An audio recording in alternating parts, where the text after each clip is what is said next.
Greetings, friends. Today, we embark on a long and complex journey. We will talk about things that are fundamental to human relationships, careers, and ultimately, life success.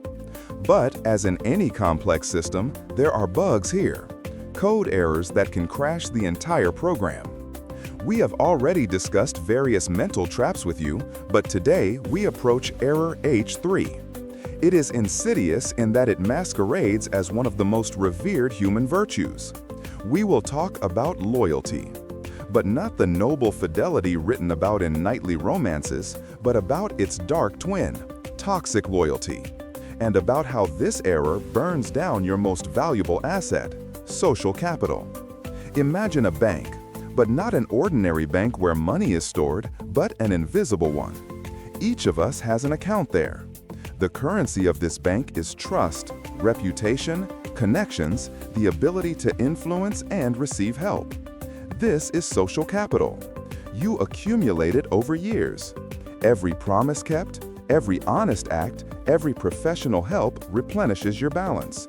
This capital opens doors that are closed to money. It saves you in crises when money loses its value. But what if I tell you that there is a mechanism capable of zeroing out this account in an instant? Or, even worse, driving you into deep debt from which you will be digging yourself out for decades. This mechanism is misdirected loyalty. We live in a world where we are taught to be loyal. Loyal to family, loyal to friends, loyal to a company, loyal to a brand, loyal to a leader. We don't abandon our own. We are one team. You should be grateful. These phrases sound like mantras. They are stitched into our cultural DNA. Betrayal is considered the gravest sin, and it is on this fear of being called a traitor that one of the most destructive manipulations in human history is built. Error H3 lies in confusing loyalty to principles with loyalty to individuals. We confuse loyalty with complicity. And when we give our loyalty to a toxic entity, be it a tyrannical boss, a destructive friend, or an unethical corporation, we pay for it with our social capital. Over the next few hours, we will dissect this process down to its atoms. We will look at evolutionary biology to understand why our brain craves belonging to a pack, even if that pack is running towards a cliff. We will turn to history, from the samurai code of Bushido to the mafia's omerta, to see how concepts of honor transformed into tools of control. We will peer into the offices of modern corporations and the sidelines of personal dramas to see the mechanics of how smart, talented people turn into pawns, losing their name for someone else's game. We will analyze the economics of reputation and learn why, in today's transparent world, toxic loyalty is not just a moral error, but financial suicide. Make yourselves comfortable. This will be a long conversation, but it is necessary to stop being a hostage to others' ambitions and start managing your own capital. Part 1. Anatomy of Loyalty, from Biology to Ideology. To understand how loyalty becomes toxic, we must first understand where it comes from at all. Why are we even inclined to be loyal?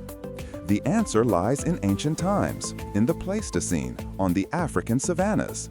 A lone person is a dead person. We survived as a species only thanks to the ability to cooperate. Loyalty to the tribe was not a matter of ethics, but a matter of survival. If you betrayed your own, you were exiled and you died. Our brain evolved to release oxytocin and dopamine when we feel unity with a group, and cortisol, the stress hormone, when we go against the group. The fear of ostracism, the fear of being rejected, this is a physiological fear of death. That is why error H3 is so difficult to correct. It operates at the level of the limbic system, our lizard brain. When your toxic boss yells at you, "After everything I've done for you, you want to leave?" Your logical brain understands that it's manipulation. But your limbic system screams, "Danger! Don't lose your patron! Don't be alone!" Toxic loyalty parasitizes on our ancient instinct of self-preservation. Cult leaders, dictators, and abusive partners intuitively know how to hack this code. They create an artificial threat from the outside world, us versus them, so that your loyalty becomes the sole guarantor of your safety. Let's move from caves to castles, the Middle Ages, feudalism. The entire social structure rested on a personal oath of fealty. A vassal served a liege protected a vassal. It was a contract. Social capital at that time was strictly tied to hierarchy. If your liege rebelled against the king, you were obliged to follow him. And if the liege lost, you lost your head along with him. Even then, the problem arose. Your fate, your reputation, and your life depended not on your actions, but on the decisions of the one to whom you swore allegiance. Toxic loyalty is a rudiment of feudal thinking in the post-industrial world. We are still trying to find a liege who will solve our problems in exchange for our freedom and conscience. But the world has changed. Today, we live in a network structure, not a hierarchical pyramid. Social capital today is not the grace of a single patron, but the aggregate trust of hundreds and thousands of people, clients, colleagues, partners, audience. And here arises the main conflict. Toxic loyalty demands that you narrow your world to the interest of one person or one group. Social capital, on the contrary, requires openness, honesty, and broad connections. When you protect an incompetent colleague out of friendship, you steal value from the company and clients. You burn the trust of many for the comfort of one. This is a mathematically unprofitable deal, but we make it again and again. Why? Because we fear short-term conflict more than long-term catastrophe. Part 2. Mechanics of toxicity. How you are drawn in. Let's break down exactly how toxic loyalty is formed. It never happens instantly. No one comes to an interview and says, "I want you to lie for me and destroy your reputation." No, it's a process of boiling a frog and slowly heating water. It all starts small, with a favor, with a sense of exclusivity. A manipulative leader or a toxic group first gives you an advance of social capital. You are brought closer to the body. You are trusted with secrets. You are told, "You are the only one I can trust." It's flattery mixed with isolation. The first stage is love bombing in a corporate or friendly context. You are made to feel that you are indebted. An illusion is created that your success is entirely dependent on this person. This is a lie. Your success depends on your skills and labor, but the manipulator appropriates your achievements, saying, "I created you." This is how a feeling of unpayable debt is formed. And when the time comes to pay, when you are asked to do something questionable, cover up a mistake, lie to partners, sign a dubious document, you feel that you have no moral right to refuse. After all, he helped me so much. The second stage is erosion of boundaries. Toxic loyalty does not tolerate separation into professional and personal. You are asked for loyalty outside of working hours. You are asked to emotionally serve the leader. And most importantly, you are required to be loyal precisely at those moments when the leader is wrong. Remember the key idea of this video. True loyalty is the ability to tell a leader the truth to their face to save them from error. Toxic loyalty is the demand to agree with a mistake and defend it to the outside world. If you are punished for constructive criticism and rewarded for blind obedience, you are in a zone of toxic loyalty. The third stage is complicity. This is the point of no return. To bind you to them inextricably, the toxic leader must get you dirty. You must commit a transgression together, gossip, forgery, a small lie. Once you've done that, you can no longer leave without losing face. Now you are not protecting the leader, you are protecting yourself. Your social capital is now hostage to this connection. This is a classic mafia technique, but it thrives in startups, in corporations, in political parties, and in groups of old friends. You are bound by mutual cover-up, and it seems to you that there is no way out. There is a concept of idiosyncrasy credit, the credit of trust that a group gives to a leader.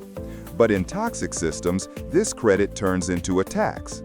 You pay with your time, your nerves, and worst of all, your reputation for the whims of the system. You become a buffer.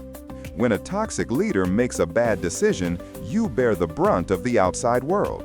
You make excuses to clients. You apologize to contractors. You lie to your family about why you are late for work again. You spend your personal social capital to cover the bankruptcy of your leader's capital. You are the donor, and he is the vampire. Part 3. Social capital, the price you pay. Now let's delve into the economics of loss. What exactly do you lose? Social capital consists of 3 components: recognition, who knows you; reputation, what people think of you; and resources, what people are willing to do for you.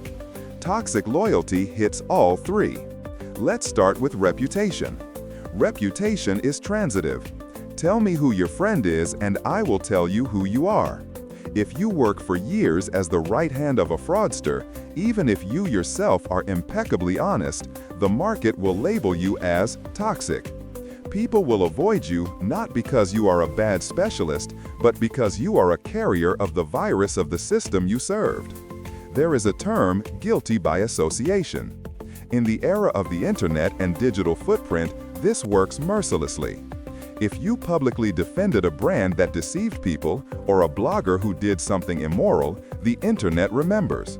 Your social capital is zeroed out because you demonstrated a lack of critical thinking and ethical backbone.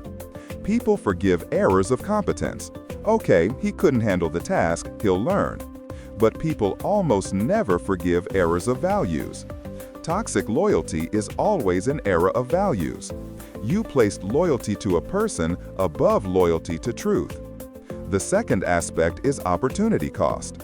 While you spend energy holding up a sinking ship of toxic relationships, you miss other opportunities.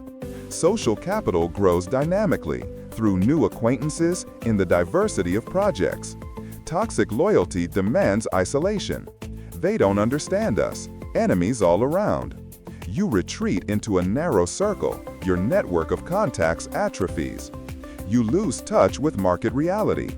When this system inevitably collapses, and toxic systems always collapse, it's a matter of entropy, you will find yourself alone amidst the ruins, without connections to the outside world that you ignored or even attacked for your master for so many years. The third aspect is the erosion of self-esteem. Social capital is not only how others see us, but also how we project ourselves outwards. Toxic loyalty forces you to constantly compromise your conscience. Cognitive dissonance becomes your constant companion. You know it's bad, but you do it. This destroys your charisma, your confidence. People sense this smell of insecurity and falsehood. You stop being a magnet for people, you become repulsive. You lose the radiance of a person who is master of their own destiny. You turn into a function, an instrument, and instruments are easily replaceable. An example from life. Recall the Theranos scandal and Elizabeth Holmes. How many talented, smart people worked there, defended her, intimidated dissenters? They showed wonders of loyalty. Where are they now? Their careers are ruined, their names are stained. They spent years defending a lie. Now look at those who found the strength to leave and tell the truth. They risked everything in the moment, but in the long run, their social capital skyrocketed. They showed that their honesty is not for sale. In the long game, honesty is the hardest currency. Toxic loyalty is an attempt to pay with counterfeit bills. Part 4. Archetypes of victims and perpetrators. To recognize Era 3, we need to learn to see the types. Who most often falls into this trap? The first type is the eternal rescuer. These are people with a high level of empathy. They see in the toxic leader or friend a wounded soul that no one understands. They think that their devotion will heal the monster. Only I can put up with him. He'll be lost without me. This is pride disguised as self-sacrifice. You are not saving him. You are indulging his vices. You are an enabler, an accomplice. Your social capital is spent prolonging the agony of an unsustainable system. The second type is the father seeker. People who need a strong hand, a mentor figure who will take responsibility for their lives. They give their loyalty in exchange for the illusion of security. They become ideal executors, attack dogs. They aggressively attack anyone who criticizes their leader because criticizing the leader is a threat to their worldview. These are the most tragic figures. When the leader betrays them, and he will betray them, their world completely collapses. Their social capital is zero because it was entirely derived from the leader's capital. The third type is the cynical pragmatist. He thinks he is using the system. I know my boss is a scoundrel, but he pays, and I'll get connections from him, and then I'll leave. This is a gambler's fallacy. You think you can play in the dirt and not get dirty. But social capital works differently. The smell of sulfur permeates. When you want to wash off and move into the white zone, you will find that you are not welcome there. The reputation of a fixer or unprincipled mercenary is very difficult to convert into the reputation of a respectable partner. And what about the architects of toxicity themselves? They are often charismatic narcissists. They masterfully juggle concepts like honor, team, family. Note, the more often the word family is heard in a business environment, the more toxic the atmosphere. Family is where people love unconditionally. Business is where relationships are conditional on efficiency and contract. Substituting these concepts is the main tool of exploitation. When the boss says, "We're family," he means work unpaid overtime and don't complain. This is the theft of your time and your future. Let's consider the mechanism of gaslighting in the context of loyalty. When you try to take back your social capital and leave, you are told, "No one needs you but us. You are nothing without our company." This is a lie designed to devalue your assets. You are made to believe that your social capital is zero outside the cult. And many believe it. They stay for years, fearing to venture into the outside world, even though in reality, the market has long awaited their competencies. But fear paralyzes. Part V, Exiting the Labyrinth, How to Restore Capital. We come to the most important part, how to correct Error 3, how to stop being toxically loyal and start accumulating real social capital. The first step is a loyalty audit. Sit down and write down all the people and organizations to whom you are loyal. And ask yourself a tough question. Is this loyalty mutual? If you sacrifice and they consume, that's an imbalance. Ask the question, does my personal social capital grow alongside these people, or is it depleted? If you are known only as that guy's assistant, you have a problem. The second step is separation of assets. You must start building your personal brand, your reputation, separate from your current environment. Start interacting with people outside your bubble. Go to conferences, write articles, help people who are in no way connected to your liege. This creates a safety net of social capital. When you decide to leave, you will have somewhere to go. You will have your own platform. The third step is truth therapy. Toxic loyalty fears publicity. Start calling things by their names, first to yourself, then to loved ones. Stop justifying unacceptable behavior. Stop being the devil's advocate.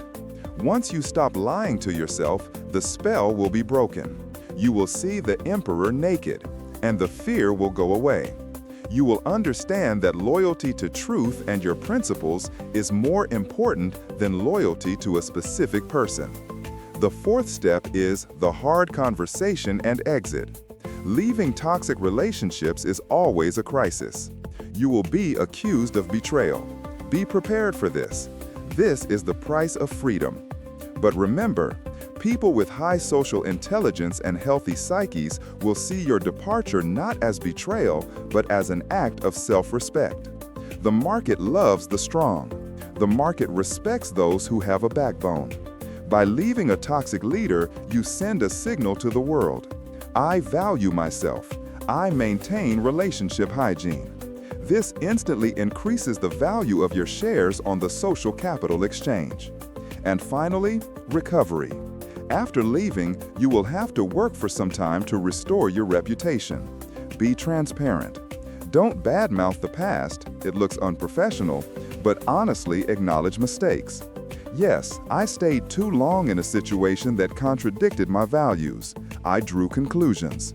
Such honesty disarms. It turns your negative experience into wisdom. People trust those who have fallen and risen more than those who have never made a mistake. Your scar becomes your asset. Conclusion: a new ethic of relationships. We conclude our long dive into the topic of error number 3. We have traveled from the African savannas to modern offices.